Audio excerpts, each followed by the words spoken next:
Right now at 10, an exclusive interview with the family of the teenager killed inside his Fitchburg home 3 weeks ago. And what Edgewood College plans to do, feeling the pinch of fewer students enrolling in the private school. Plus, the latest on the efforts to bring an historic Madison home back up to code. The decision tonight from the Madison Landmarks Commission. That's straight ahead.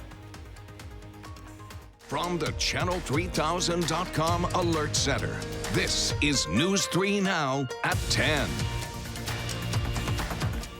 Thank you for joining us tonight. For the first time, we are hearing from the family of the teen who was shot to death at his Fitchburg home. In the 3 weeks since, police have not made any arrests, and the family has been given little information about who killed 17-year-old Shay Watson. In a story you'll only see on News 3 Now, Rose Schmidt sits down with the brother today.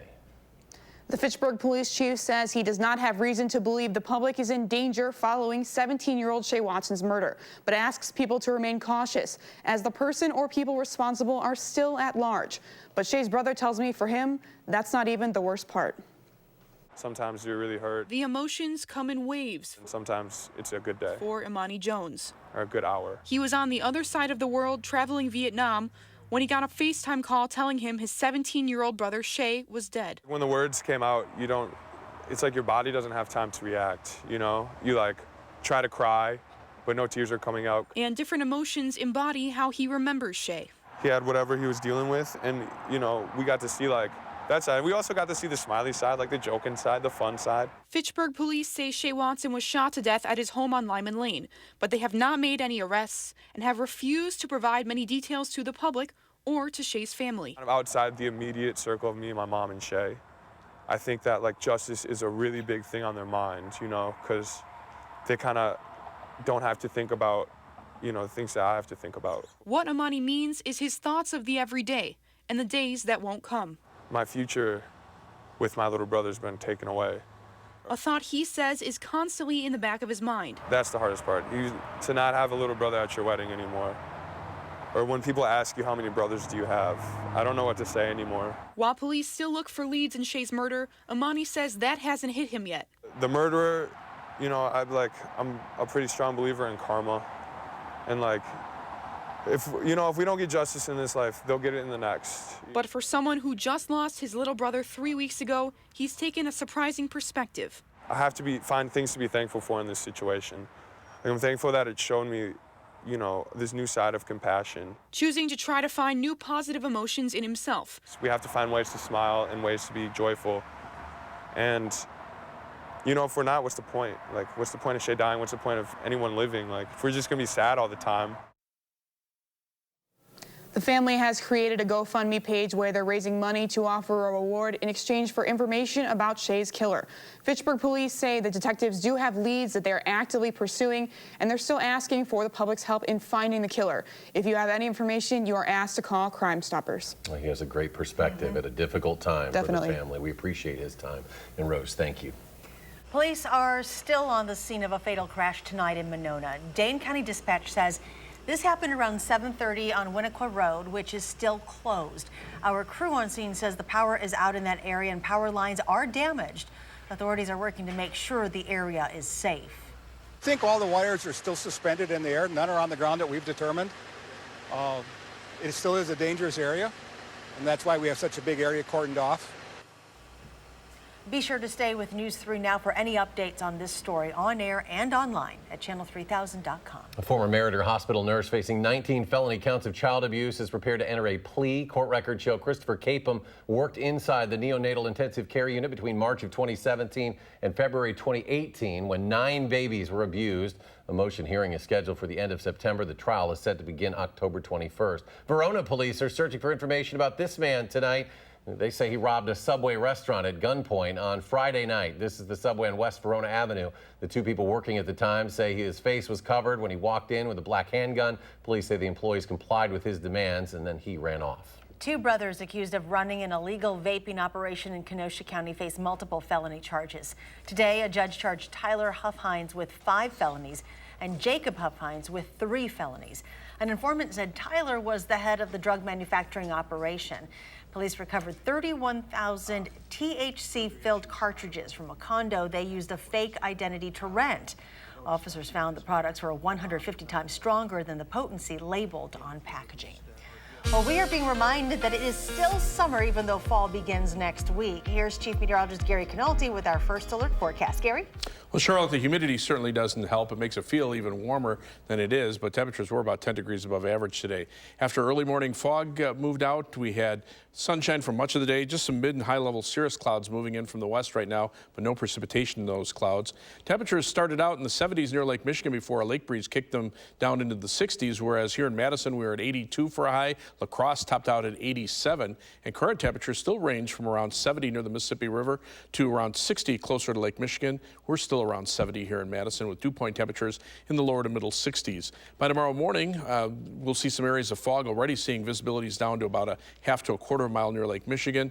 Look for fog here with temperatures starting out in the low 60s. We'll see a partly sunny and warm and humid day tomorrow with a high of 82. That's your News 3 Now First Alert forecast. Gary, thank you. Edgewood College is planning to lay off some faculty and staff and reduce the number of majors they offer, finalizing that plan by mid-November. This is because of a big decrease in student enrollment, leading to less money coming in.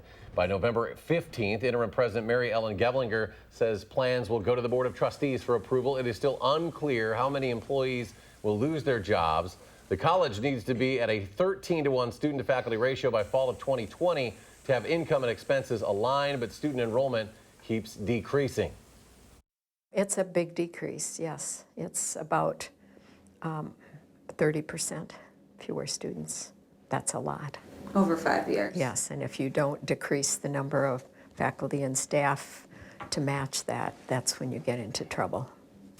As for the majors, some arts and sciences programs that are not as popular among students will be cut. We are told if a student is currently pursuing a particular degree, they will get to continue. Tonight, members of the Madison Landmarks Commission broke with the recommendation of Common Council when it came to a decision about a historic home in the city. Amy Reed joins us now to explain why the commission decided to do this. A few months ago, we told you about this house, 121 Langdon Street. It was built in 1886 and it has a storied past in Madison, landing at a spot on the city's list of landmarks in 1974. When members of the Landmarks Commission found the owner was no longer keeping the building up to the standard a landmark demands, they jumped in, and they aren't letting go yet. Sure, every house has a story, but without this one, Madison's story would be a lot different. Long before the multi-level was split up for college kids, it played hotel for Grover Cleveland, and it's what sold Oscar Mayer on Madison. But the last few years, this house's story has been less glamorous. Stu Levitan was a main character in that chapter when he was the chair of the Landmarks Commission. It's been undergoing demolition by neglect for 3 years. The Landmarks Commission made that finding, and rather than have the guts to vote up or down by itself on its own authority, the council directed the Landmarks Commission without any prior notice to rescind the finding of demolition by neglect. The council decided that early last month. They noticed the work that needed to be done had been, at least for the most part. The building was soon going to be up to code for the first time in years. So the finding of demolition by neglect, a black mark on the record of a landmark property owner, should be rescinded, they thought. For the record, Levitan disagrees. Think of the message this sends to other developers. You can screw around with a landmark property for 2, 3, 4, 5 years. If you're finally caught and the building inspection writes up orders and the Landmarks Commission finds demolition by neglect, if at the end of all that you finally fix the building, the city council will say no harm, no foul. Now we move on to public comment. Tonight, the Landmarks Commission met again to discuss the property they talked about for years. Levitan, now in the audience, made his case, and the commissioners seemed to agree, voting to uphold what they'd decided before. The finding of demolition by neglect stays. This house's story, even this subplot, is not over. The property owner will continue the work on the outside that he needs to finish, and when that's done in about November, the commission will meet again to decide if the finding can be removed after all. Now, we've reached out to the property owner to get his side of all this. He did not get back to us. As mental health becomes more important, a therapy unlike any other is making an impact here in Madison. Light and sound therapy targets our sympathetic nervous system to help us relax. The person who started this clinic in Madison said she had a miscarriage, which led to a lot of stress in her life. 2 months after doing a light and sound therapy session, she became pregnant. She said it's changed her life and she's seen it change others. We all are energy and we all vibrate at certain frequencies and vibrations. So when there's an imbalance in the body, it can be resolved through sound and light because that is actually affecting the body on a cellular subatomic level. More information on these therapy sessions is on our website. Still ahead tonight, your forecast for the rest of the work week and if we can expect more rain in coming days. But first, an area woman fighting a rare form of cancer, how clinical trials at the UW are giving her a sparkle of hope. Her story coming up.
Friday night, the UW Carbone Cancer Center holds its annual Sparkle of Hope fundraiser for its gynecological oncology program. The event has helped boost life-saving breakthroughs, including new clinical trials like the one an area woman is taking part in right now as she wages her own battle against uterine cancer. It is God, it's great doctors, and good nutrition, and that is my triangle. Sherry Motherwell has always been a woman of faith, but in the summer of 2017, I was just having some pulling feeling. I thought maybe I had a bladder infection. Sherry was diagnosed with stage 4 uterine cancer. I've never looked it up, and I'm kind of a researcher, but there was just a reason why I didn't want to look it up. I know it's rare. Carcinosarcoma makes up less than 3% of all uterine cancers. Sherry's doctor in Rockford quickly had a plan. And he said, I want you to see Dr. Kushner. Sherry's amazing because she's such a positive person with everything she's had to deal with. From the very beginning, this was a very advanced cancer. Over more than 2 decades now, Dr. David Kushner has emerged as one of the premier GYN oncologists in the country at the UW Carbone Cancer Center. The way that it presented from the day that I first met her, it was very unlikely she's ever going to get cured from this cancer with the treatments that we had available at that time. But this is where I'm supposed to be, and this is the best place to be. First, chemotherapy to shrink the size of her tumors, then surgery. After a year in remission, it returned. And that's when Dr. Kushner and Sherry agreed it was time for a new approach. And that's when we really need clinical trials. That's when you want to try something, you swing for the fences, try for something that could really make a difference. There's hope in trials, and this could be a cure, and I was all for that. For Sherry, it's a chance worth taking, rewards that could go far beyond her own life. It is not just about me. It is about my family. It's about girlfriends. It's about other women. I mean, she sees it as maybe this will be the cure for me. Even if it's not the cure for me, we'll now know that, and it's going to help other women because they won't be needing to try this thing that doesn't work. So far, a sparkle of hope. I've done this 3 times, and I've got probably another couple of them. I had a CT scan the other day, and they said that it was moving in the right direction. It was shrinking. This cancer would be expected to grow very quickly if she wasn't having some response, and already we're seeing that that's not happening. With her faith, a positive outlook, and a fierce spirit, Sherry's selfless fight continues to inspire. I went into OBGYN thinking I would deliver babies and that sort of thing. And when I started taking care of patients with these cancers and see how uplifting their stories are, and you want to spend your life working with these women. I do have a wonderful life. I've got a reason to live. And I want more, and that's what Dr. Kushner said. He says, I'm going to try to give you more years. Sparkle of Hope is scheduled for Friday night at Monona Terrace. You can go to the website sparkleofhope.org if you're interested. Tickets will be available for online purchase through tomorrow. In the past decade, the event has helped generate more than $1.25 million for the Carbone Cancer Center. All right, time now for a look at your forecast. Chief Meteorologist Gary Canaldi. Gary? Oh, humid day today. We started out with some fog. We got rid of the fog. It stayed humid all day, and then that humidity is probably going to lead to some more fog tonight. It's already foggy near the Lake Michigan shoreline. That fog is starting to spread inland and also down in the river valleys. Boscobel's visibility went from 8 miles to 4 miles in the last hour. We're seeing visibilities down to around a half mile or less near the Lake Michigan shoreline. National Weather Service has dense fog advisories in that area. We'll have to see whether they need to be expanded inland depending on how the fog is. We probably won't start to see the fog until temperatures get closer to the dew point. We're still in the upper 60s right now. Dew point temperatures are in the lower 60s. A lot of that moisture is just from all the rain we've had over the last 7 days. This is the radar rainfall estimate, and you can see 5 to 10 inches. This little spot here north and west of Platteville, almost 11 inches of rain from the radar estimates. 5 to 10 inches down near the Illinois state line. General 3 to 6 inches from Madison westward, and in even the areas that didn't get as much rain, 2 to 4 inches up toward the Dells and east of Madison over toward Watertown and Milwaukee. But radar right now free of precipitation. Should stay that way for tomorrow and Wednesday as well. Our next chance of showers and thunderstorms will probably arrive Wednesday night. Live view from the Edgewater Sky Cam in downtown Madison. No fog here yet. High today 82, the low 60. That's 10 degrees above the average of 72 and 50. And right now we're at 69 degrees. But there's the dew point, 62. So the humidity only 78%. As the temperature gets closer to the dew point, and that's about where we expect the low temperature to be, then we'll see the humidity increase, and then we'll see fog form as a result. Hurricane Umberto right now with maximum sustained winds of 90 miles per hour and gusts to about 110. Right now off the Florida coast, but moving away from the U.S. And the latest forecast from the National Hurricane Center strengthens it into a Category 2, maybe a Category 3 hurricane at times before it passes just to the north and west of Bermuda and then out into the northern Atlantic Ocean. Still is a very strong system with near hurricane force winds as it moves out into the North Atlantic 5 days from now. Across the upper Midwest today, high temperatures were in the mid to upper 80s to our west. Des Moines almost at 90. La Crosse is at 87. Milwaukee 73, but then a lake breeze kicked in. Their temperatures dropped into the 50s, and right now they're at 60, while Madison's at 69 and La Crosse is at 71. Winds right now are out of the east. That's what's bringing in the cooler air near the Lake Michigan shoreline, but to our west, those winds become southerly, and that will continue to bring moisture northward. The upper level winds right now from southwest to northeast, but that's through a large part of the country, allowing heat and humidity in the southern part of the United States to build northward toward the Midwest. We're just on the northern fringes of it. There's a warm front out to the west of us. On that the other side of that warm front today, high temperatures were in the 90s as far north as Rapid City, South Dakota, and in the mid-90s through much of Kansas. We were in the 80s, still warm for this time of year by about 10 degrees. Current temperatures are in the upper 60s to around 70 here, but still around 80 to the west, and those dew point temperatures are in the 70s through western Minnesota and the eastern Dakotas. So for tonight, look for areas of fog to form, otherwise partly cloudy and mild, low temperature at 62. For tomorrow, once the fog lifts, it'll turn partly sunny and warm and humid, high temperature at 82. On future track, you can see the fog kind of building in from the east off of Lake Michigan, lows in the lower 60s. That dissipates in the morning. Skies turn partly sunny, highs in the low 80s. Tomorrow night, temperatures drop into the lower 60s, maybe some fog as well. And then on Wednesday, look for high temperatures in the lower 80s. Shower and thunderstorm chances look like they'll hold off until Wednesday night into Thursday. Friday, just a slight chance of a shower or thunderstorm. Temperatures still in the 80s through then, but then showers and thunderstorms on Saturday will lead to cooler weather arriving by Sunday afternoon, and we'll also see a drop in the humidity next week as well. That'll feel a lot better. And it'll feel like fall. It will feel like fall, right on time. All right, thank you. Thanks, Gary. It is golf for a very special purpose at Maple Bluff Country Club today. The story coming up in sports.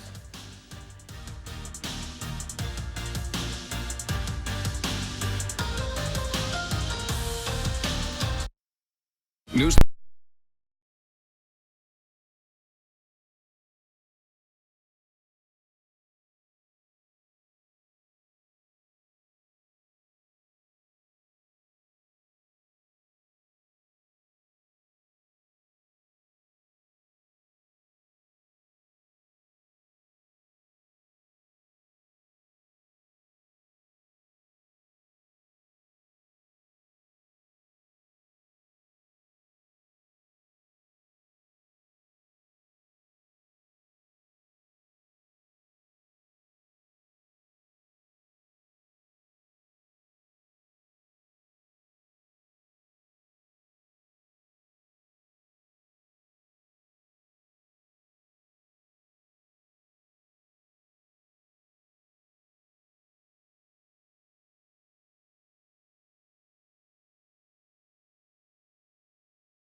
With 2 weeks left of the regular season, the Brewers are still in the race for the playoffs. They're just a game behind the Cubs for a wild card spot starting the night as the Brewers begin their final homestand of the season against the San Diego Padres. Travis Shaw hasn't done diddly this year, but tonight he lives up to his nickname. The mayor of Ding Dong City hits his 7th homer of the season.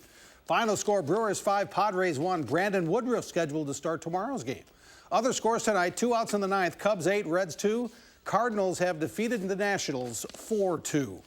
Christian Yelich was at Miller Park today as he recovers from his fractured kneecap. He'll miss the rest of the season, of course, and his recovery sounds like it's a little tough right now.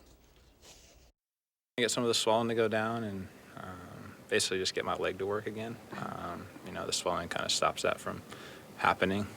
So I'm just trying to be able to walk again in that whole deal. It sounds a lot worse than it really is. The Packers beat the Vikings 21-16 yesterday. They're the only 2-0 team in the NFC North, both wins against division opponents. But after scoring 21 points right away, the Packers offense didn't score anything after that. Now, they did score enough points to win. That's kind of the object of the game. But today, Matt LaFleur says, well, we're getting there. There are a lot of plays that we're close on, and I know it doesn't count for much, but it does. I think it does give our guys a little bit more confidence. It's never quite as bad as it feels. I know that we have to have a better plan going forward for the get back on track situations. That's something that Aaron and I just talked about. The Badger football game against Northwestern at Camp Randall a week from Saturday will be an 11 a.m. start. This Saturday, also an 11 a.m. start when the Michigan Wolverines come to Camp Randall. Now, Michigan hasn't quite played up to a lot of people's expectations in the first 2 games of the season, but the Badgers know facing Michigan is a big step up.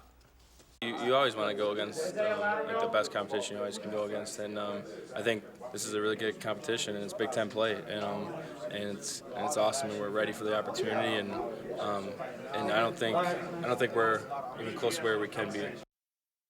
Today at Maple Bluff Country Club, the annual Crusade for a Cure brings 20 girls golf teams together for a special day for raising awareness and money for women's health and the UW Carbone Cancer Center. This year's event had special meaning for the Middleton team. Ray Miles, the mother of a former Middleton golfer, died of cancer in June. When I was a freshman, Morgan was a senior on the team, and her mom was an amazing woman. She was so supportive, and she was always very graceful, and we learned a lot from her, and we wanted to honor her mom after she had passed away this summer, so Ribbons for Ray was a great way to do it. It was good to know that I'm contributing, whether it's small or large, and this whole event, everyone's coming together like we were saying, everyone's one team, so that's really important that we all can do this and support the Carbone Cancer Center. Our Prep Mania Game of the Week Friday night is Verona at Sun Prairie. You can watch it live on our website, channel3000.com, 7 o'clock Friday night. We'll be right back.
Gary's here with a final check.